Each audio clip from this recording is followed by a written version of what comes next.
আসসালামু আলাইকুম রহমতুল্লাহি ওবরকাতু। আজকে আপনাদের জন্য চলে আসলাম বিরিয়ানি রান্না করে দেখাবো বলে।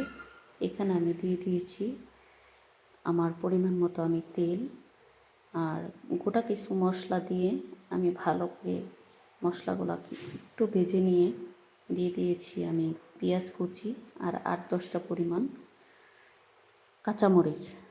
এগুলাকে একটু লাল লাল কালার হয়ে আসলে আমি দিয়ে দিচ্ছি এখানে 2 টেবিল চামচ পরিমাণ আদা রসুনের পেস্ট। এই পেস্টটা আমার ফ্রিজে ছিল বলে দলা পেকে আছে, কোনো সমস্যা নেই, এখন গলে যাবে। আর আমি আমার পরিমাণ মতো দিয়ে দিচ্ছি এখানে সল্ট।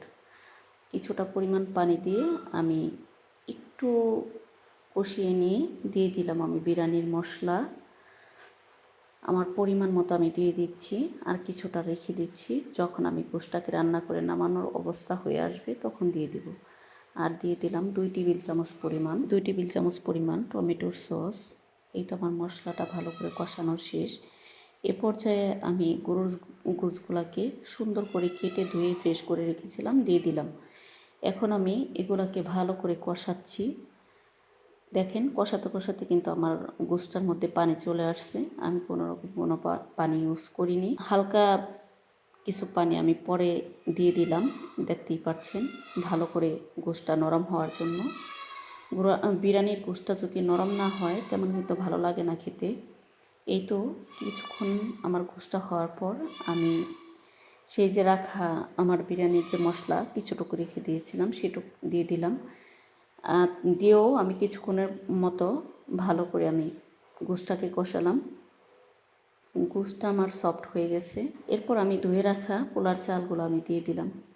আমি পানি মেপে দিইনি, আমি আমার আন্দাজ করে দিয়ে দিলাম। মানে আমি আন্দাজ করলাম আমার যে খুসনিটা দিয়ে আমি নাড়তাছি সেটা দিয়ে। যারা রান্না করতে করতে অভিজ্ঞ হয়ে গেছেন তারা এইভাবেই বুঝবেন, কোনো সমস্যা নেই। আমার পোলাটাও হয়ে গেছে, দেখেন চালটা কিন্তু সুন্দর হয়েছে। এ পর্যায়ে আমি 2 টেবিল চামচ পরিমাণ ঘি দিয়ে দিলাম। ঘি দিয়ে আমি আমার বিরিয়ানিটাকে 10-15 মিনিটের মতো দমে রেখে চলে আসলাম। দেখেন আমার পোলার যে চালটা ফুটে গেছে, কিন্তু খুব সুন্দর হয়েছে মাশাআল্লাহ। সবাই আমার ছোট্ট একটা পেজ আমাকে বেশি বেশি সাপোর্ট করবেন।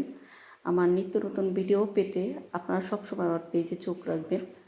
সবাই আমার জন্য এবং আমার ছোট্ট পেজের জন্য দোয়া করবেন। আর যারা আমার মতো এখন ছোট সফলতার দিকে আগাচ্ছেন তাদেরকে আল্লাহ সফলতা উর্ধে নিয়ে পৌঁছায় দিক। সবার প্রতি আমার দোয়া এবং ভালোবাসা রইল। সবাই আমার জন্য দোয়া করবেন।